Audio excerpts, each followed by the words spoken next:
제2차 여요전쟁 때 고려의 국왕 현종은 거란의 위협을 피해 남쪽으로 몽진을 떠나게 됩니다. 하지만 그의 피난 행렬은 임진왜란 때 선조보다 더 암울했다는 소리가 나올 만큼 비참하고 처절한 하루하루의 연속이었다고 하죠. 그런데 이때 현종을 따르던 신하들 중 원맨쇼나 다름없는 활약을 펼치며 끝내 현종을 지키는데 성공한 사람이 있었다고 하는데요. 바로 오늘 이야기의 주인공인 지체문입니다. 지체문은 봉산지시라는 것만 알려져 있을 뿐 그의 어린 시절에 관한 기록은 전혀 찾을 수가 없다고 하죠. 현종 시기에 중랑장으로 임명된 그는 거란의 2차 침공이 시작되자 화주에서 고려의 동북면을 방어하는 임무를 맡고 있었습니다. 그런데 강조가 이끄는 고려의 주력 부대가 통주전투에서 대패하면서 제2의 수도라 할 수 있는 서경이 위험해졌고 현종은 지체문에게 서경을 지원하라는 명을 내렸죠. 하지만 이때 서경에서는 거란에 항복하자고 주장하는 사람들에 의해 이미 고려를 버리고 거란에 투항하기로 결정을 한 상황이었기 때문에 고려의 지원군으로 온 지체문에게 문을 열어주지 않았습니다. 그래서 지체문은 서경 내부에 있던 지인의 도움을 받은 후에야 겨우 서경 안으로 들어갈 수 있었다고 하네요.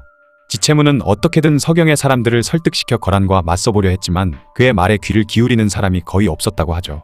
말로는 도저히 안 되겠다고 생각한 지체문은 결국 대화를 포기하고 행동에 나섰습니다. 당시 서경에는 거란의 사절들이 와 있었는데 지체문이 거란의 사절들이 돌아가는 길목에 숨어 있다가 몰래 그들을 암살해버리면서 서경이 거란에 항복할 길을 아예 막아버린 것인데요. 뒤늦게 그 사실을 알게 된 서경 사람들도 결국 항복을 포기한 채 거란군과의 결전을 준비하게 됩니다. 이후 지체문은 탁사정과 함께 기병들을 이끌고 요나라의 성종이 보낸 거란의 부대를 몰살시켜버렸죠. 이후 벌어진 전투에서도 3천의 적군을 죽이는 대승을 거뒀지만 무리하게 추격을 하다가 역습을 당하면서 큰 피해를 입게 됩니다. 상황이 불리해지자 지체문은 수도인 개경으로 복귀해서 현종과 고려 조정의 위급한 상황을 전달했죠. 지체문의 보고를 받고 공포에 빠진 고려의 조정에서는 차라리 거란에 항복을 하자는 사람들이 많았다고 하는데요. 하지만 이때 강감찬이 거란과 끝까지 싸울 것을 주장하며 국왕인 현종에게는 잠시 위험을 피해 몽진을 떠날 것을 권했죠.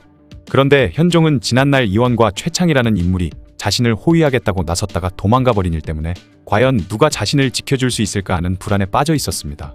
이때 지체문이 당당하게 현종의 호위를 하겠다며 나섰고 그런 지체문을 본 현종이 크게 기뻐했다고 하네요. 이후 지체문의 호위를 받으며 개경을 출발한 현종 일행은 다음날 단조역에 도착했습니다. 그런데 왕의 피난을 도와줘야 할 단조역의 역졸들이 단체로 미쳐버리기라도 한 것인지 갑자기 현종을 향해 활을 쏘며 덤벼들었다고 하죠. 이때 지체문이 신들린 활솜씨를 보여준 덕분에 겨우 역졸들을 물리칠 수 있었다고 합니다. 그렇게 겨우 위기를 넘기고 남쪽으로 내려오면서 창화연이라는 마을에 도착을 하게 되었는데 이번에는 창화연의 고을향리라고 주장하는 사람 한 명이 갑자기 나타나 겁도 없이 현종을 조롱한 것도 모자라 한밤중에 병사들을 데리고 습격까지 해오는 어이없는 상황이 벌어졌죠. 갑작스러운 공격에 놀란 현종의 신하들과 궁에서 데려온 일꾼들은 모두 왕을 버려둔 채 도망을 쳐버렸는데 오직 지체문만이 현종의 곁에 남아서 필사적으로 그를 지킨 덕분에 현종은 겨우 창화연을 벗어날 수 있었다고 합니다. 겨우 한숨을 돌린 현종 앞에 이번에는 과거 함부로 병사들을 움직여 동여진의 사람들을 죽인 죄로 유배를 갔던 하공진이라는 인물이 나타났습니다. 현종은 혹시라도 하공진이 과거의 일로 자신에게 원한을 품고 복수를 하러 오기라도 한 것은 아닌지 걱정했지만 하공진은 오히려 그런 현종을 안심시키며 자신이 직접 요나라의 성종을 만나 그들이 돌아가도록 설득할 테니 허락을 해달라는 청을 올렸죠. 잠시 후 현종의 허락을 받은 하공진은 북쪽으로 향하고 있었는데 얼마 되지 않아 현종을 추격하던 거란군의 기병을 만나게 됩니다. 깜짝 놀란 하공진은 그들에게 자신이 고려의 사신이라고 주장한 후 추격을 멈추고 같이 개경으로 되돌아가도록 설득을 했는데 만약 이때 하공진이 아니었다면 현종은 거란군에게 잡혀 포로로 끌려갔을 가능성이 높다고 하죠. 그 시절 왕이 붙잡혀버린 나라들의 운명이 어찌 됐는지를 생각해보면 하공진이 고려를 구해낸 순간이라고도 볼 수 있겠네요. 이후 하공진은 성종을 만나 이미 고려의 국왕이 남쪽 수천리 밖으로 달아났다는 거짓말을 했고 그 말에 속은 성종은 개경을 약탈해버린 후 병사들을 물려 철수하기 시작했습니다. 하지만 현종으로서는 그 사실을 알 수가 없었기 때문에 계속해서 남쪽으로 향했죠. 이후로도 현종의 피난길은 위기의 연속이었습니다. 안성에 도착했을 때는 그를 따르던 유종이라는 신하가 안성이 자신의 고향이라며 자기 마음대로 현종의 말 한 장을 뜯어 마을 사람들에게 선물하는 만행을 저질렀고 천안에 도착했을 때는 그동안 현종의 곁에 붙어서 충신인 척하던 김응인과 유종이 더 이상은 가망이 없다고 느꼈는지 자기들만 살겠다고 도망을 가버렸죠. 광주에서는 길이 어긋나면서 왕후와 헤어지는 위기가 있었지만 다행히 지체문이 요탄역에서 왕후를 찾아 무사히 모셔왔다고 합니다. 여양현에 이르렀을 때는 그때까지 현종을 따르던 병사들이 더 이상은 힘들어서 못 해먹겠다며 파업을 선언해버리는 사건까지 있었다고 하죠. 이때도 지체문이 현종에게 그동안 고생한 병사들에게 상을 내리도록 권하면서 겨우 병사들을 달래는데 성공했다고 하네요. 삼내라는 지역에서는 전주절도사 조용겸이 현종을 옆에 끼고 자신도 강조처럼 고려의 권력자가 되어보려는 음모를 꾸몄습니다.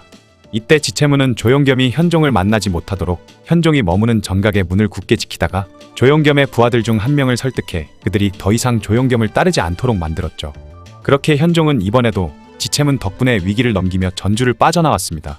이후 나주에서도 순찰대가 거란의 사절을 보고 거란의 병사들이 쳐들어온 것으로 오해한 뒤 헛소문을 퍼뜨리는 일이 있었는데 그 소식을 듣고 놀란 현종은 또다시 다른 곳으로 달아나려고 했죠.